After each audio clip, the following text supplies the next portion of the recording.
Well, welcome everybody. We're glad to have you. And like Mindy said, a lot of memories with faces, and we're especially appreciative of Kiesel and his giving of his time to talk about a topic that I think will be so appropriate for this time, as many are working from home and navigating what has become a new normal. So as many of you know, Kiesel is the client partner with Franklin Covey.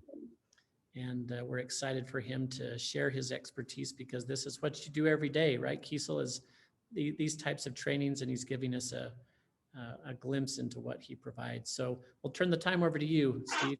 Sure, great. Well, good afternoon, everyone. I see a lot of familiar names out there, not a lot of faces because nobody's got their camera on. Well, I guess there's a couple faces there. Hey, guys. But I'm excited to be here with you today. I wasn't sure how many people were going to be on this call.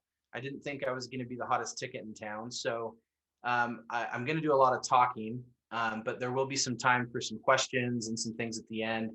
But feel free to use the chat box. We'll do some activities in that as we go. But for those of you who don't know me, Ron said that I should give a little bit of background on who I am. I graduated from SUU in 2007. I started at SUU back in the fall of 2000. When I moved to Cedar City, I really didn't know anybody, so I decided it would be best to get involved in a few clubs, and I was lucky enough to participate in the presidential ambassadors and student activities and SUUSA for most of the time that I was there. I started at SUU as a business major, but my first year I took an intro to communications class with Don Marchant and a multicultural communications class from Brian Hewitt that really ended up changing the trajectory of my studies. I had left after my first year. I had left SUU to go live in Brazil for a couple of years for my church. And when I came back, I happened to run into Don and Brian, and they were in the student center, and they immediately recognized me, called me by name, and invited me to have lunch with them. And I was so impressed by the fact that they remembered who I was, and that they must have had a compelling argument or a compelling, case, because that day I went and changed my major from business to communications. I love the communications department. For those of you that were in the comm department, you might remember Stan Gwynn or Pat Paistra, Matt Barton, Kevin Stein, Paul Hustleby, Suzanne Larson, and Art Chalice. Those were all professors of mine, and I had such a good experience with them that the day immediately upon graduating, I left the communications field altogether, and I took a job in hotel management. So I moved up from Cedar City to the Northern California's Bay Area. I took a job with Marriott Hotels and worked in a large business and convention center hotel in just south of San Francisco. During my time with Marriott, I worked in several different operational departments, but towards the end, I started doing a lot of professional development. And so I was working with hotel associates and managers doing training and a lot of employee development type activities. And it was really the first time that I had felt that I was really using some of the interpersonal and organizational communications, skills that I had learned at SUU. And that's really what started my journey to where I am today. So currently I work for Franklin Covey. Many of you probably remember Franklin Covey from the planner days. In fact, prior to COVID, I traveled a lot. So I was on the road 4 or 5 nights a week, 3 or 4 weeks out of the month. And when people found out that I worked for Franklin Covey, they immediately assumed I was a traveling day planner salesman. And that's not at all what I do. But it is true that if you wanted to go buy your 2021 planner refill, you could go online today and buy that. But for much of the last 25 years, what we do at Franklin Covey is we work with organizations in performance improvement. We're an executive management consulting firm. We specialize in helping people become more effective in their work, allowing organizations to improve the results that they get that require a change in human behavior. I specifically work with state and local government and law enforcement agencies. So I do a lot of work in helping develop effective leaders, a lot of trust building with communities. How do we restore trust with communities? And also I do things to help organizations create processes to make it easier for them to execute on their strategies and achieve their goals. So today I'm going to share with you a presentation that I threw together. I pulled a bunch of different things in that I think are going to be useful. And so I'm going to go ahead and share my screen now. So when Ron from the alumni office called me up, we were catching up and talking about how difficult the past year has been. And, really, there's not a person on the planet that hasn't been in some way impacted by the global pandemic. And, we were talking about how so many people have lost their jobs and, changed their employment. And for those who are lucky enough to keep their jobs, they're now working remotely, or if they're still working from an office or from, a location, they're having to, take additional safety precautions, wearing gloves or masks and, other protective equipment. And I mentioned to Ron that over the last year, the bulk of the work that I've been doing has really been helping clients to embrace and lead through these changes that they're experiencing, helping their employees to become more resilient and really to develop the mindsets and the skill sets they need to maintain proactivity and focus during challenging times. And it was this topic that he asked me to focus on. So for the remainder of the time together, I'm going to share a couple videos that I really like, that I think are impactful, and also share a few tools that might be helpful to you, that they've definitely been helpful to me to help me mitigate the challenges of the past year. So you may recognize some of these books. All of what I'm going to share today come from these two books. So I would encourage you to add them to your reading list or reread them if you have already read them. But you'll recognize The 7 Habits of Highly Effective People. That was written 30 years ago by Dr. Stephen R. Covey. It quickly became a New York Times #1 best-selling book. It's been published in 38 different languages. We've sold over 40 million copies of this book. We sell thousands of copies even to this day every week. And in fact, CEO magazine just rated this book the #1 most influential book of the 20th century. The second book is actually a derivative work of the first, and it was authored by Franklin Covey thought leaders Corey Kogan, Adam Merrill, and Lena Renee. And so if you've read the 7 Habits, you'll recognize a lot of the principles come from habit 3, which is to put first things first. The 5 choices really expands upon Dr. Covey's original work related to time management and incorporates some additional research and, some that discuss the impact of modern technology and advances in neuroscience. So to get us started, I'd like to share this video with you. It's going to introduce the idea of paradigms. And this video comes from our 7 Habits of Highly Effective workshop, which is one of the trainings that we offer. And it's narrated by the late Dr. Stephen R. Covey. And as you watch this video, I'd like for you to, in the chat, answer this question: why are paradigms such a powerful influence on our lives? As you can see, our team's doing fantastic. We should have that all wrapped up by then. Okay, appreciate that. So much of what we do in our personal lives and at the office is the result of the paradigms we hold. And what we do, in turn, affects the results we get. Thanks for coming to the meeting today, everyone. The word paradigm comes from the Greek root paradigma, meaning pattern.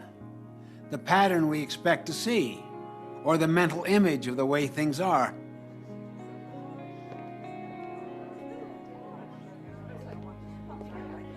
We see everything through the perspective of our own paradigm. If you see your industry as one where growth is impossible, how does that affect what you do every day? And what results do you think you'll get from your actions? On the other hand, suppose you saw unlimited prospects for growth in your industry. How would that change your actions? What we see, our paradigms, determine what we do, which in turn determines what we get. And unless we consciously stand apart from and examine our paradigms, we might never see that perhaps many of them are distorted, short-sighted, or just flat out wrong. I remember a mini paradigm shift I experienced one Sunday morning on a subway in New York City. People were sitting very quietly, some reading, some resting with their eyes closed. Suddenly, a man and his children entered the subway car. The children ran yelling through the car, throwing things, grabbing people's newspapers. Their father sat down near me and closed his eyes and did nothing. I felt irritated. I could not believe he would let his children run wild like that. After a few minutes of patience and restraint, I turned to him and said, "Sir, your children are really disturbing a lot of people. I wonder if you could control them just a little more." Yeah, you're right. I should do something. But we just came from the hospital where their mother died about an hour ago, and I guess they don't know how to handle it. Yes, I don't know how to handle it. Can you imagine how I felt at that moment? My paradigm shifted. Suddenly I saw things differently. And because I saw differently, I thought differently. I felt differently. I acted differently. My irritation vanished. Compassion flowed freely. I wanted to help instead of criticizing and complaining. Once you see things as they really are, you'll think, feel, and act differently. And you'll do it automatically, spontaneously. Can you see why paradigms are deeper than attitudes and behavior? If you want to make minor changes in your life, work on your behavior. But if you want to make significant quantum breakthroughs, work on your paradigms.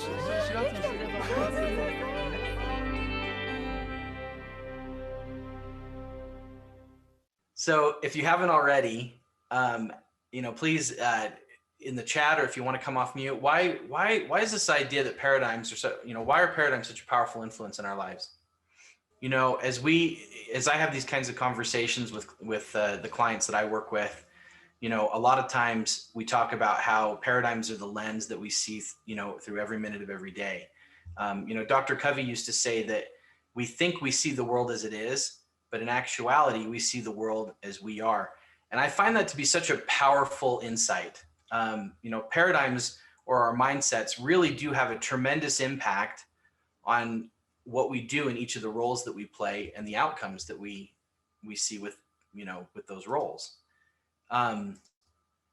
When it comes to better understanding the concept of paradigms, I really liked that model that Dr. Covey talked about, that see, do, get model. He says that the results you get in life really do flow from the things that you do, and what you do flow from the way you see things. And it's important, I think, to understand that our mindsets or our paradigms are fueled from the minute that we're born. All the data that comes into our brains, our education, our religion, our prejudices, our biases, the things we watch on TV, the things we read, the news we expose ourselves to. Essentially, all of our combined experiences are what make up our paradigms. I found this past year, this idea has been particularly useful for me because I feel like my emotional stability has been a bit of a roller coaster ride. Some days I'll be fine. Attitudes at home are good. I'll have a productive day at work. For the most part, life feels normal. However, then there are times when it doesn't take much for me to spiral out of control. I'll have a conversation with someone that might trigger a negative response, or, something might happen that creates a stressful situation. Like right now, I'm stressed because there are jets flying over my house, and you can probably hear it on the microphone. But it could just be that I don't feel great because I have a 3-year-old and I haven't left the house in 2 weeks. And there's nothing like being quarantined with a toddler that makes you feel, nice and anxious. And when this happens, I become more irritable. I lose my patience. I get stuck in an unproductive rut sometimes. And what's worse is, so prior to the COVID pandemic, I traveled every week for work. And so, I didn't see my family very much. And now I've literally, for the last 11 months, been sharing an office with my wife.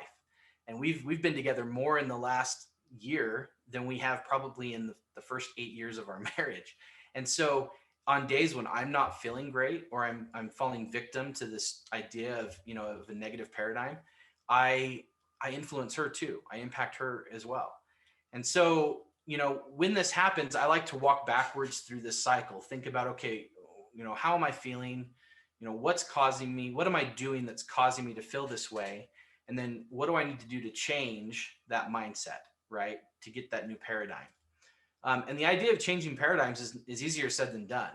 But these are a couple steps that I'm going to share with you that I think have really helped me to be more effective in changing my paradigms.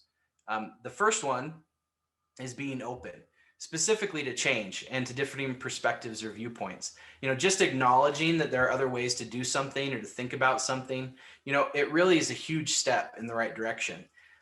This can also be one of the toughest and most foundational parts of changing a paradigm, because in most cases, people have zero self-awareness that, they need to change, right? And so it's important to check in, often with yourself and with a spouse or a friend or a trusted colleague to make sure that, you're aware of how your attitude might be impacting your outcomes and others.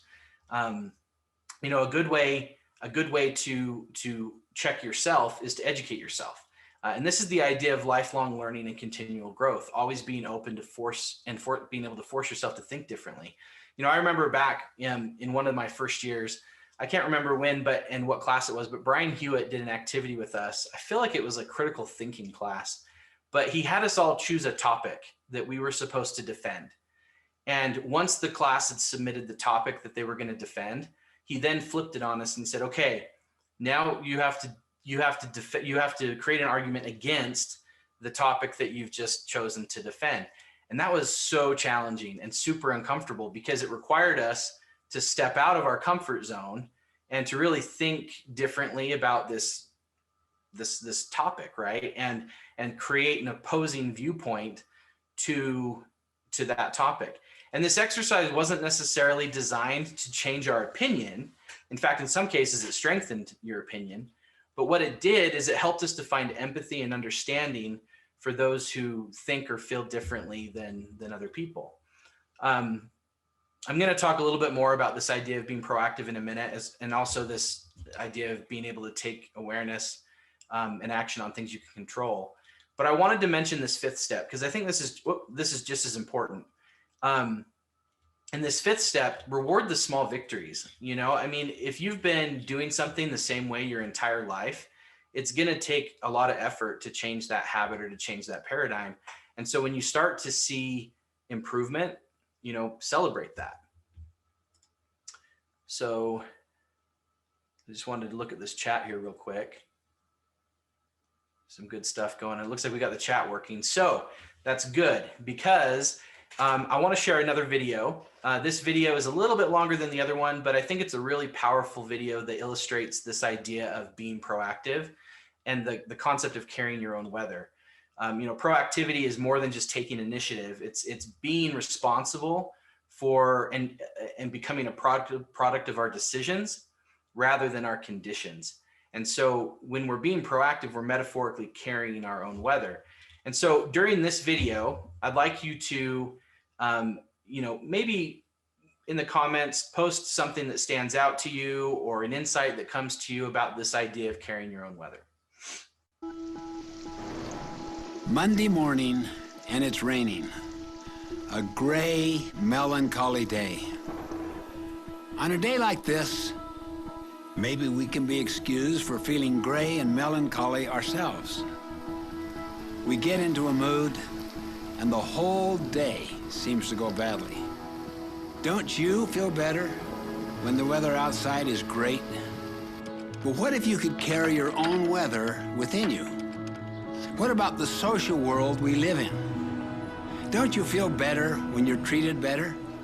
That's being reactive to what we could call the social weather, the social culture. When you carry your weather with you, you can choose to be consistent regardless of how people treat you. That's what it means to be proactive. Being reactive is the opposite of being proactive, not taking responsibility for our own life. You always see yourself as a victim of the weather, of your moods, of someone who has it in for you.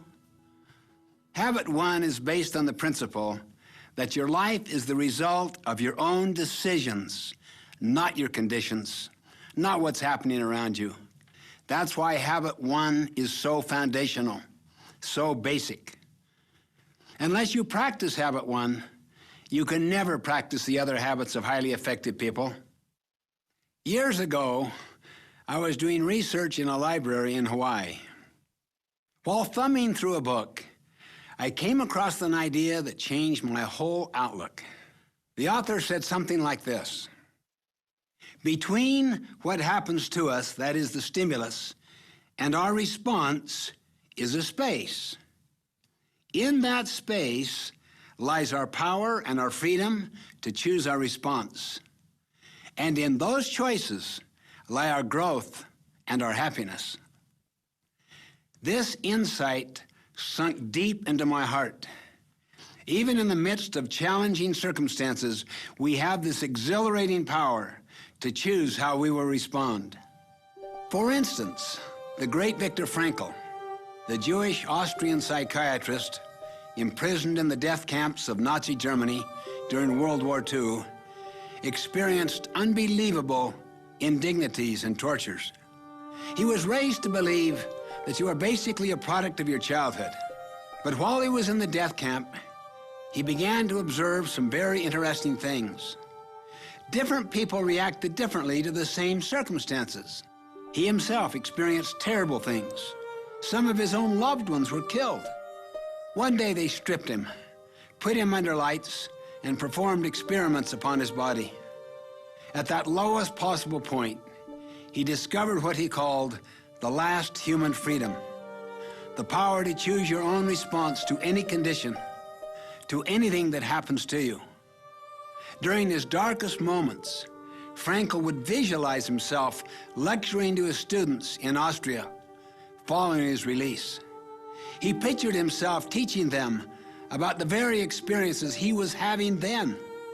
He came to believe that the most basic human capability of all is that between stimulus and response, man has the freedom to choose.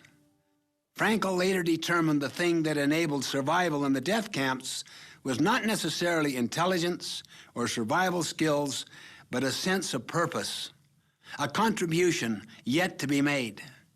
This became the basis for his brilliant autobiography, Man's Search for Meaning. It's not what people do to us that hurts us. It's our chosen response to what they do that hurts us. As Gandhi put it, they cannot take away our self-respect if we do not give it to them. We must simply never build our emotional life around the weaknesses of other people. Otherwise, we give them permission to continue to mess up our lives. We give our future away. Several years ago, I was making a presentation on this subject of proactivity, and a woman stood up in the middle of my speech and started to give a speech on her own, spontaneously. She was filled with explosive learning and excitement. You could see in her eyes, her gestures, her body language. And then she sensed the inappropriateness of what she was doing. She sat back down. I could hardly wait until the break to talk to her. "What happened to you?" I asked. She shared her story. She said, "I'm the full-time nurse to an extremely miserable man. He doesn't even acknowledge me, let alone show me any form of appreciation."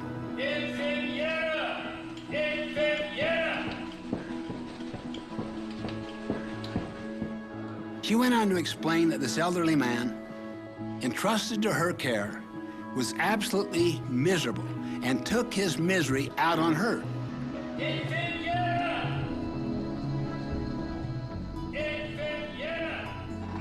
She was becoming more and more depressed and hated the thought of going to work each day and facing this irritable man. All of the other nurses felt the same way. They talked even of his demise, wished for it, hoped for it, while they were taking care of him. Then she said something to me. "For you to stand up there and suggest that I am choosing to be miserable was almost too much. But then, listening to you, I suddenly realized that I do choose to be miserable." Before, I believed I didn't choose it. He made me. But then I realized how dependent I am. I'd given my power over myself to him and his miserable behavior. As I thought about what you were saying, she said, I realized I had the power to choose and felt like I had been let out of prison. That's why I stood up. I could not contain myself. I just can't tell you what that means. This feeling of freedom is almost overwhelming. We have the power and the freedom to choose, to create our own weather each day. As Fulton J. Sheen once said, each of us makes his own weather, determines the color of the skies in the emotional universe which he inhabits.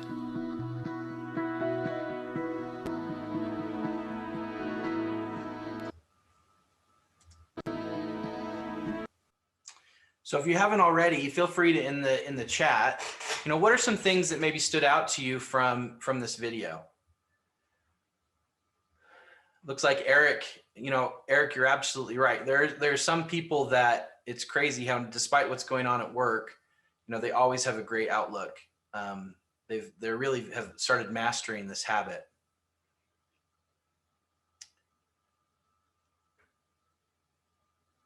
So choice, yeah, the word choice stood out. That's really key to this too, right? When Viktor Frankl, I love the story of Viktor Frankl. It's such a humbling story to me because it puts into perspective, pretty much anything that could happen to you, right? I mean, there's not a lot of worse things that can happen to somebody than what happened to him. And that was his big takeaway, was the power to choose, right? That power of choice. And you got to love when your wife comes through for you and puts a comment in the chat. So the idea of practice, right? So I love that too. Dr. Covey used the word practice because it's something that you're doing all the time. Nobody masters this overnight. It's something that you continually work on. And yes, you can even get better at it. As I look through the past year, we've all had personal challenges. There are the big things that are happening, but then there are the small things. I've had some professional setbacks this year, as many of you probably have. We had a basement flood. We've been remodeling our house, and we've had a lot of issues with the remodel. I've also had friends that have passed away, family members that have passed away. My father had a massive heart attack that essentially killed him. He luckily survived because my mom saved his life. She's a superhero, but that was a challenging time for our family. And just recently, we lost a pregnancy. And these are all things that are really challenging. But I think about the story of the nurse, and what would have happened if the nurse had continued to allow her mood to influence her response or her behaviors. She would have become miserable, and really that bitterness would have gone into her whole life and into her relationships. And I certainly don't want the bad things that happened to me to make me bitter and to really take over my life.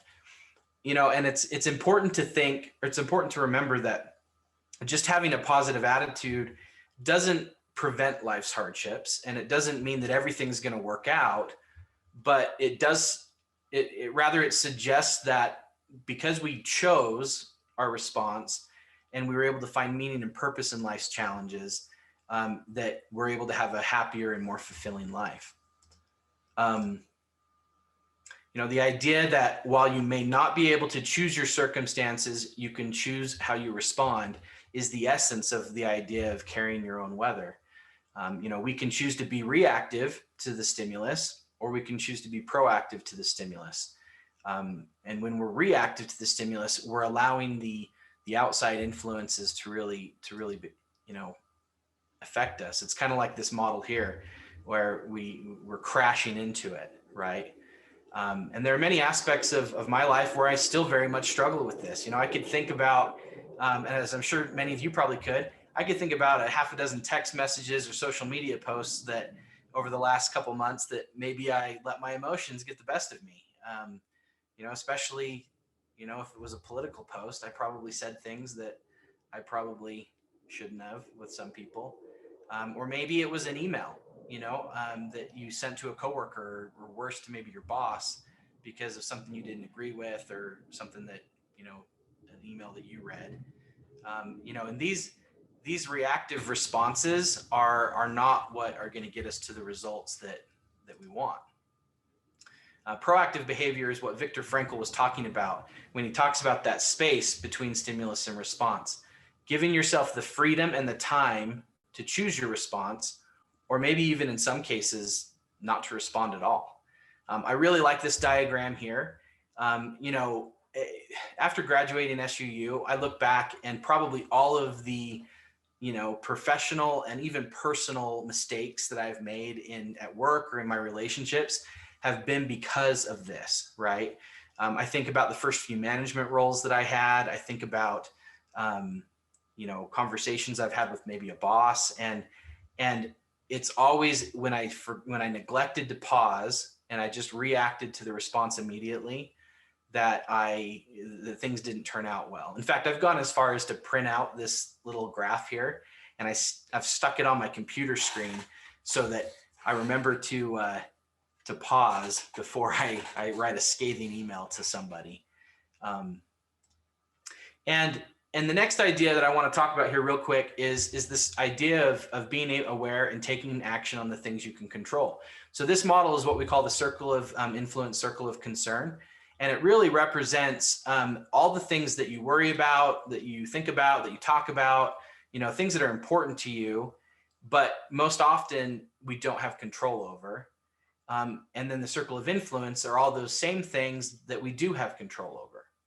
And you'll find that people who are the most proactive in their lives, that are the most successful, spend the majority of their time in this circle of influence. So I decided I was going to make a list. And so I made a list of all the things this past year that were kind of big things for me, that was in my circle of concern. A global pandemic, a struggling economy, rampant unemployment, food shortages. I don't know about you, but I ran out and stocked up on toilet paper. Social distancing, homeschooling, changes to childcare, changes to how we, de-stress and decompress, caring for sick and loved ones, losing loved ones, civil unrest with protests and marches, and in some cases violence, an extremely heated presidential election full of polarizing accusations and biased media on both sides. And if you have similar friends to me, we range across the political spectrum. And so even just having discussions about all these things has created some division with family and friends, and as we've talked about this past year. And we could all go on, we could add our own personal things to this, but looking at just this list, these are all things that are in my circle of concern, but I have no influence over them. I can't control whether or not there's a global pandemic. I can't control how our government responds to it. I can't control the actions that my neighbors do, but I can choose how I'm going to protect myself and my family, how I'm going to continue to develop relationships with those that I don't physically see anymore, how I exercise and decompress and de-stress and really find balance physically, mentally, emotionally, and spiritually, which is really probably some of the most important things you can do right now. Because, when I was traveling, the flight attendants would always say, in case of an emergency, put your mask on first before helping others. Well, the same thing applies here. In challenging times, unless you're in a place of safety yourself, there's not a lot you can do to help other people. So focusing on that circle of influence is such an important way to find that balance. And the interesting thing about it is that the more that you focus on that circle of influence, the greater it grows, right? And the more it expands. And this happens because, and this is both personally and professionally relevant, the more you focus on the things you can control and are successful in that, the more people gravitate towards you, and they see your ability to, drive the outcomes that you want. And so they try and either replicate that, or they bring you in on the conversation and they include you in the decisions because they want to have that same level of success. And so the big thing here is, how do you get started, right? And so this is where I feel personally that the best way to start influencing your own circle of influence and start growing that is to figure out and have a firm grasp of who you are, the roles you play, so in your life, and what success looks like in each of those roles. So if you have the ability to take a screen grab or make a note, these are a couple questions that I'd like you to, over the next couple of days, maybe think about. You know, who are you? Meaning, what roles do you play in your life? What does extraordinary look like in each of these roles? What are the goals? Basically, what are the goals you're looking to achieve? And then what do you have to do to get there?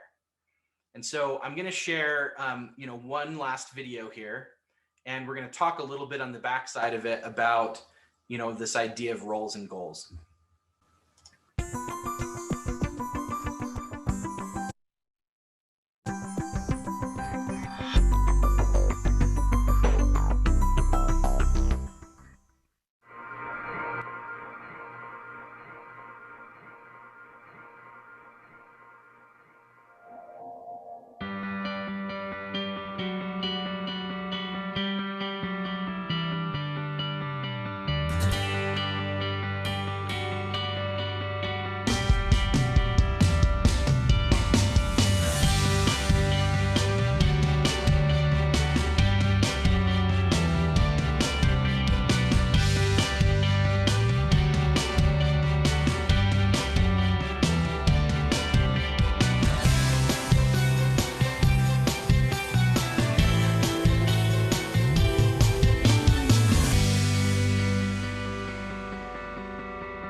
Our lives are multifaceted.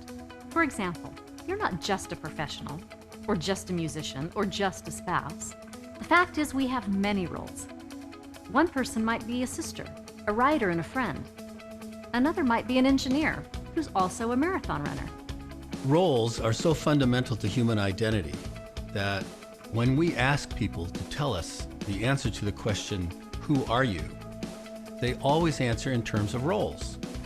I am a spouse, I am a manager at work, I'm an employee, I am a friend. Even when people give a list of personality traits in response to that question, such as I am shy or I am a fun-loving person, those traits are always acted out in the context of roles. Roles are where life happens. It's where we build relationships, where all the activities that make us human go on. But the trick is to keep them all in balance. Sometimes our lives feel out of balance because one role is demanding the most from us. Sometimes we feel our lives are fragmented because of competing roles. Our goal is a life where our most important roles are working together in a way that's meaningful and satisfying. Because our life is made up of roles, the best way to transform our lives for the better is to transform our roles. Trying to create an extraordinary life can feel nearly impossible, just because it's so broad and intangible. But focusing on what extraordinary looks like in each of your roles makes the task much easier and much more achievable. Since we naturally think in roles, we can clarify them and define what to do to get the outcomes we want. For instance, rather than just being a friend, ask yourself, what would an extraordinary friendship look like? How would it feel? What would I be doing? Or look at your job. What are some extraordinary outcomes that would make a big difference to your organization and that would draw from your unique talents and abilities? What would it do for your career, for your sense of satisfaction and personal development? So the more specific we get, the more our brains respond. We often are reticent to set very difficult, very meaningful goals for ourselves because of a sense that maybe it will be too difficult for us to achieve them. But there have been actually well over 1,000 studies from all over the world in a wide range of areas showing that the more specific we are about exactly what we want to achieve, and the more difficult and meaningful we make the goal, something that really pushes you to again, make sure that it's possible, but really pushes you to maximize your potential. When people set difficult and specific goals for themselves, they are vastly more successful and vastly more satisfied and happy with their lives than they are when they just say, well, I'm going to do my best. Some of the most important work you'll ever do in Quadrant 2 is to choose those few roles that really matter to you and clearly define how you fulfill them. It's the key to a balanced and extraordinary life.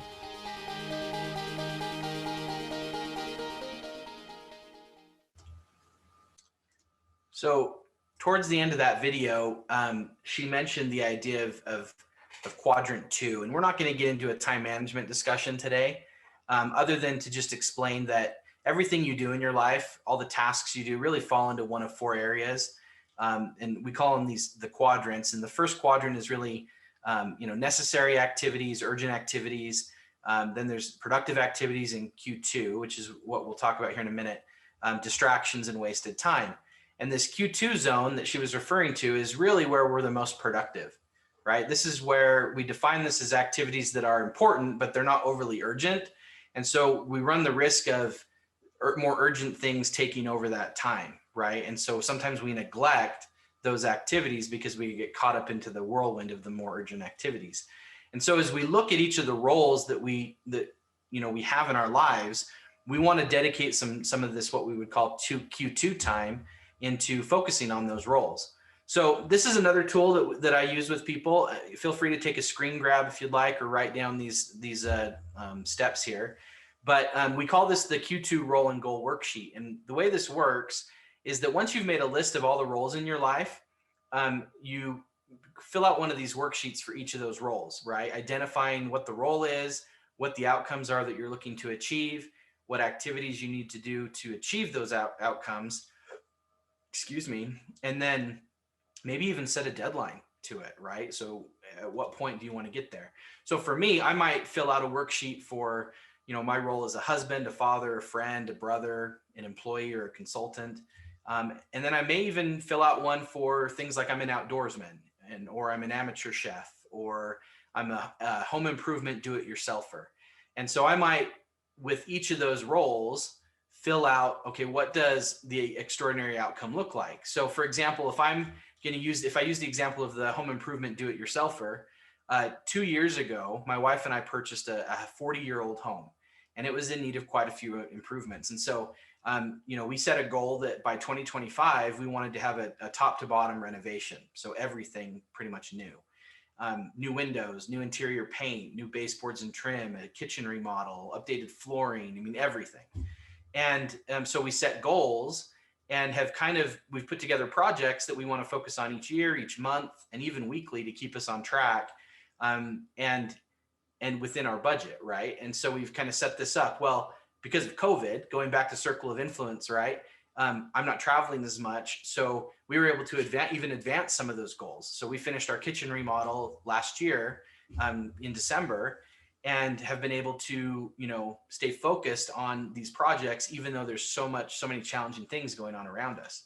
Another role that I have identified is I want to be a good friend. And so when I completed the worksheet, I even made a list of, a few friends that I don't see very often, but that I want to stay close to.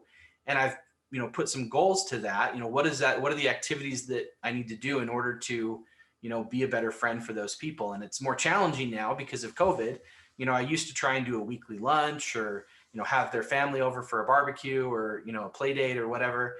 But now I've got to get more creative with how we do it because of social distancing and things. But this worksheet is something that really is helpful, because when you get caught up in all the other things that are happening in your life, it's great to be able to literally pull out something tangible and say, okay, as I'm planning for the upcoming week, what are a couple goals that I have that I want to focus on that week? And so I want to just share with you my process. I call this the Q2 planning process. Typically it's about 30 minutes a week, 10 minutes a day. And in the first step of this is you literally pull out those worksheets, and you can reconnect with your roles and goals. So you identify, okay, what are the maybe 1 or 2 or 3 roles? Because you might have a lot of roles, right? And it's unrealistic to think that you're going to focus on all of them every week. But you might say, okay, this week I want to focus on my role as a friend, and my role as a, amateur chef, or my role as a marathon runner, not me, but maybe you. And, what are the things that I need to do this week to get closer to my goal? And so you schedule the big rocks, right? So go to your calendar, put those things on there.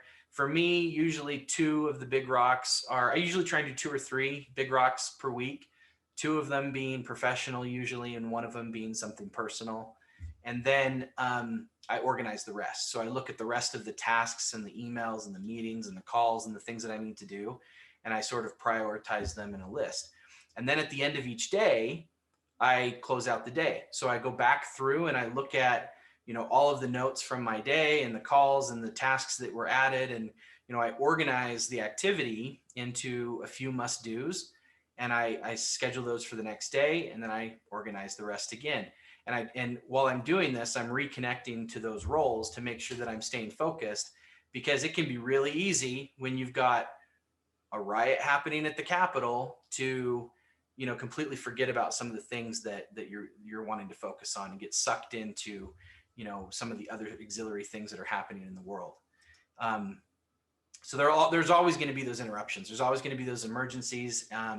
But by spending 30 minutes a week and 10 minutes a day in this Q2 planning zone, you can definitely make some significant progress towards staying focused and proactive in those times, when things are challenging. And this ritual it also helps you not only stay focused, but there's a physiological effect on your health. There's all kinds of research that support that, physical, mental, emotional, and spiritual health are all tied to some daily routines. People who get up at the same time every day and they exercise or they meditate, or they, have a personal study of some kind, they show higher levels of productivity. And likewise, people who end their day in a similar ritual see benefits of reduced stress and a greater work-life balance. It might be so I'm working from home, and so I have a designated office space, and at the same time each day, I go through my Q2 planning and kind of review the day, close out the day, and then I literally shut down my computer, turn off the light, leave the space, and shut the door. And there are studies that show that in doing that, in that ritual, it releases endorphins, specifically serotonin, that really helps stabilize our moods and our feelings of well-being, and even helps compartmentalize stress so that, you can focus on, going from work mode to family mode to friend mode, or to wherever you're going. So, this is really, we're coming to the end of everything. I hope some of these things have been beneficial to you. I really recommend these 2 books. I also wanted to give you some free resources here if you want to take a screen grab of this. So my company's put out a bunch of free resources. This first one is a 7 Habits Coach. So it's a free tool, takes you through all the 7 habits. It was designed with sort of the current circumstances that we're dealing with in mind. There's also another tool about being productive and proactive in unpredictable times. And then if you have kids that are homeschooling, maybe some of your kids have attended Leader in Me schools. It's sort of the 7 habits for kids, and a lot of elementary schools have adapted it. So there are some free resources online as well for kids so if you want to share there's videos and tools and activities and things you can do with your kids. So some great links here. But anyway, I'm happy to hang around if people have questions or want to keep talking, but hopefully this was a good use of your time, and this is my information. If you want to talk, individually, or have anything you want to share, or even just reconnect. I see a lot of faces that I haven't talked to in probably, how long has it been? 12 years or more. So it's good to see all of you. But yeah, thank you. It's been a pleasure.